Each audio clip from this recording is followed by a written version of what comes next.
जय हिंद मित्रों। चर्चा करते हैं आज यूपीएसआई के पिछले साल 2017 में हुए पेपर पर, जिसमें हिंदी से 40 क्वेश्चन आते हैं। आज हिंदी का पेपर सॉल्व करते हैं। तो देखते हैं पहला क्वेश्चन। दिए गए विकल्पों में से सही का चयन कर रिक्त स्थान भरें। माता पिता किशोरों को स्वयं के स्पेस से सीखने में मदद करते हैं। तो 4 ऑप्शनों में थे, यहाँ पर राइट आंसर होगा अनुभवों। माता पिता किशोरों को स्वयं के अनुभवों से सीखने में मदद करते हैं। क्वेश्चन नंबर 2, सुधी का तिर्यक बहुवचन दिए गए विकल्पों में से कौन सा है? तो सुधी का तिर्यक बहुवचन सुधी जन होता है। क्वेश्चन नंबर 3, निम्न वाक्यों के किस भाग में त्रुटि है? आधी रात से सोने की कीमत में भारी उछाल आया। तो सोने की कीमत गलत है, यहाँ पर सोने की कीमत की जगह सोने की कीमत होना चाहिए था। 25 रुपये दीजिए, तो इसमें विशेष क्या है? तो इसमें 25 रुपये दीजिए, ये 25 रुपये निश्चित संख्यावाचक है। वर्णित वाक्यों को सही क्रम में लगाएं। तो इसे पढ़कर सही क्रम में लगाते हैं। महाराज जनक तो ब्रह्म ज्ञानी थे। महाराज जनक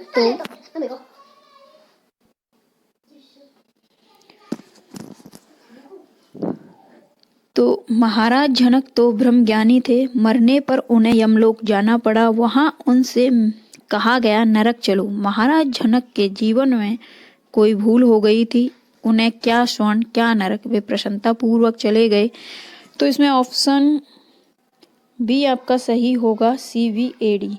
महाराज जनक के जीवन में कोई भूल हो गई थी। उसके बाद में वी आएगा, मरने पर उन्हें यमलोक जाना पड़ा। वहां उनसे कहा गया नरक चलो।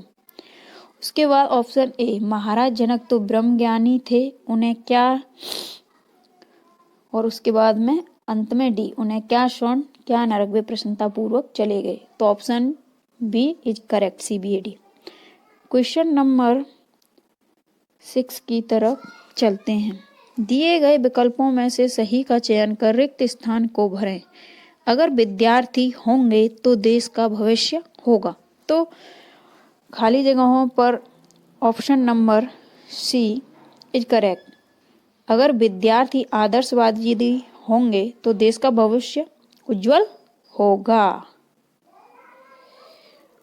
क्वेश्चन नंबर 7 की तरफ चलते हैं। जो मैं ऐसा जानती रे किया दुख होए, नगर स्पेस पीटती रे प्रीत न करियो कोय। इसमें रिक्त स्थानों की पूर्ति के लिए ऑप्शन नंबर डी सबसे करेक्ट है। जो मैं ऐसा जानती रे प्रीत किया दुख होए, नगर पीटती रे प्रीत न करियो कोय। नगर ढुढेरो पीटती रे प्रीत न करियो कोय। मेज का सामान्य बहुवचन दिए गए विकल्पों में से कौन सा है? तो मेज का सामान्य तो इसका राइट आंसर हो जाएगा ऑप्शन नंबर सी, मेज। मेज का सामान्य बहुवचन मेज। चलते हैं क्वेश्चन नंबर 9 की तरफ। मृत्यु के मुख में जा रहा व्यक्ति सदैव सच को बोलता है। तो इसमें हमें त्रुटि बतानी है। तो इसमें आपका रॉन्ग होगा डी, जबकि इसमें होना चाहिए था सदैव सच बोलता है। इसमें ये जो को लगा हुआ है ये अनावश्यक है। चलते हैं 10वें क्वेश्चन की तरफ। नाटक स्कंद गुप्त की रचना किसने की थी? तो नाटक स्कंद गुप्त जयशंकर प्रसाद का है। आसमान का रंग नीला है। आसमान का रंग नीला है, इसमें विशेष से पहचानना है। तो ये जो नीला है ये विशेषण है, और ये विशेषण किसकी विशेषता बता रहा है? आसमान की। तो यहाँ पर विशेष से क्या हो जाएगा? आसमान इज करेक्ट। चलते हैं अगले क्वेश्चन की तरफ। क्वेश्चन नंबर 12 है। उच्छल के 3 समानार्थी शब्द दिए गए हैं। एक शब्द समानार्थी नहीं है, उस शब्द का चयन करें जो समानार्थी नहीं है। तो यहाँ पर भूखंड नहीं होता है। विचित्र के 3 समानार्थी शब्द दिए गए हैं। एक शब्द समानार्थी नहीं है, उस शब्द का चयन करना है यहाँ पे। तो यहाँ पर रहस्य में समानार्थी शब्द नहीं है, जबकि भिन्न, अनूठा, विलक्षण ये तीनों ही समान है विचित्र के। कनक कनक ते 100 गुनी महदकता अधिकाय। इस पंक्ति में प्रयुक्त अलंकार कौन सा है? तो इसमें प्रयुक्त अलंकार यमक अलंकार है, जहाँ पर 2 शब्द हैं और दोनों का अलग अलग अर्थ है। कनक मीन्स धतूरा और कनक मीन्स सोना, दोनों ही चीज होती हैं। चलते हैं क्वेश्चन नंबर 15 की तरफ। दिए गए विकल्पों में से कौन सा शब्द स्त्रीलिंग है? तो ऑप्शन नंबर ए कुर्सी स्त्रीलिंग है, जबकि बाकी 3 पुल्लिंग है। तो यहाँ पर वर का स्त्रीलिंग वधू होगा। चलते हैं नेक्स्ट क्वेश्चन की तरफ। तो वर का क्वेश्चन नंबर 24। राम साधु तुम साध सुजाना, राम मात भली में पहचाना। वर्णित लोकोक्ति में प्रयुक्त अलंकार पहचानना है। तो यहाँ पर ऑप्शन नंबर सी करेक्ट है, व्याज निंदा अलंकार है। जब स्तुति के माध्यम से किसी की निंदा की जाती है तो वहाँ पर व्याज निंदा अलंकार होता है। लड़कों में लड़का बूढ़ों, इस मुहावरे का अर्थ पूछा है। इसका मतलब है सर्वप्रिय होना, सबका प्यारा होना। नदी का पर्यायवाची शब्द इनमें से कौन सा नहीं है? तो नदी का पर्यायवाची ऊषा नहीं है, जबकि सरिता, नद्य, तटनी तीनों ही नदी के पर्यायवाची शब्द हैं। अगले क्वेश्चन। दिए गए विकल्पों में से सही का चयन कर रिक्त स्थान भरें। चित्र वर्णन एक ऐसी कला है जिसमें मन के भाव स्पेस होते हैं।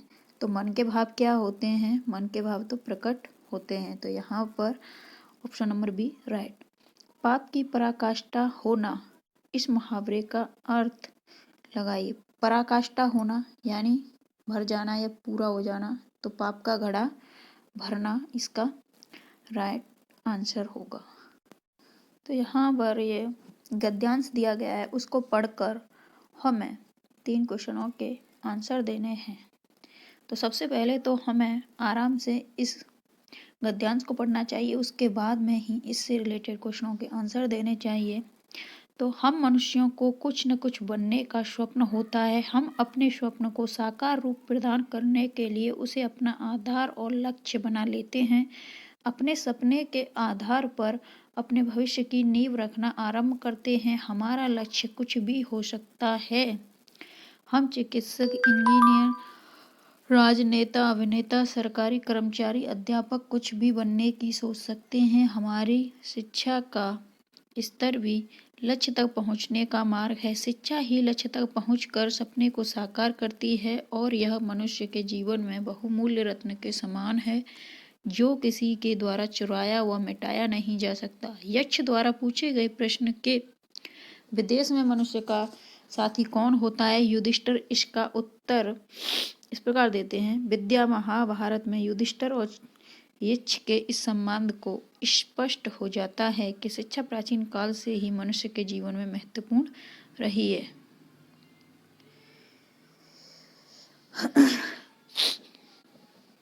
तो इस पर पहला क्वेश्चन है, अपनी बात की प्रामाणिकता को सिद्ध करने के लिए लेखक क्या उदाहरण प्रस्तुत करता है? तो वह उदाहरण प्रस्तुत कर रहा है, इसमें महाभारत में यक्ष और युधिष्ठिर के संवाद का उदाहरण दिया गया है। तो विदेश में कौन मनुष्य का साथी होता है? तो युधिष्ठिर ने इसमें बताया ही है कि विद्या ही सबसे बड़ा साथी होता है, जो चुराया नहीं जा सकता कुछ भी। चलते हैं अगले क्वेश्चन की तरफ। प्रस्तुत गद्यांश का शीर्षक क्या हो सकता है? तो इसका शीर्षक शिक्षा का महत्व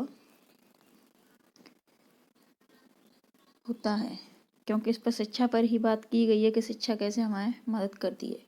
दिए गए विकल्पों में से गति का विरुद्धार्थी शब्द कौन सा है? तो गति का होता है विलोम शब्द मंद। गति में चल रही है, मंद का मतलब रुका हुआ। ठीक है, अभी चलते हैं अगले क्वेश्चन की तरफ। दिए गए विकल्पों में से किशोर का समानार्थी शब्द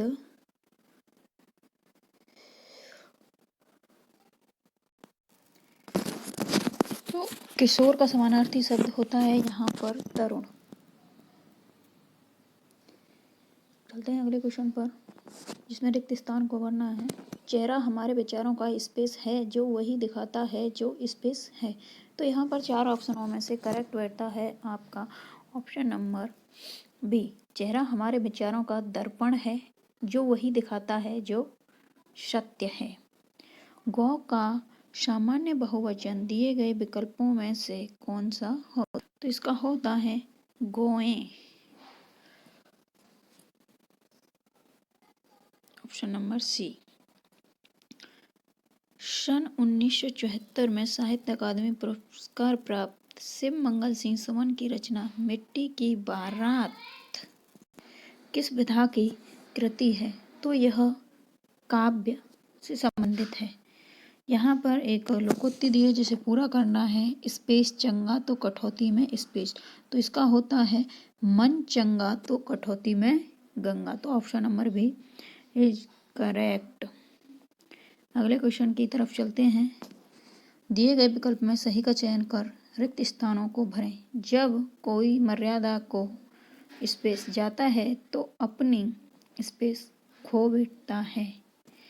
तो यहाँ पर राइट आंसर हो जाता है, तो यहाँ पर ऑप्शन राइट हो जाता है आपका ए। जब कोई मर्यादा को लांघ जाता है तो अपनी गरिमा खो बैठता है। Option A is right. 39वें क्वेश्चन की तरफ देखते हैं। विकल्पों में वर्णित वाक्यों में से सही वाक्य का चयन करना है। तो पढ़ते हैं इन्हें और देखते हैं। तो इसमें आपका राइट आंसर हो जाता है ऑप्शन नंबर डी। समाज में खिलाड़ियों को आदर प्रदान किया जाता है, ये एक सब वाक्य है। अंतिम क्वेश्चन देखते हैं। विनय पत्रिका किस कवि की रचना है?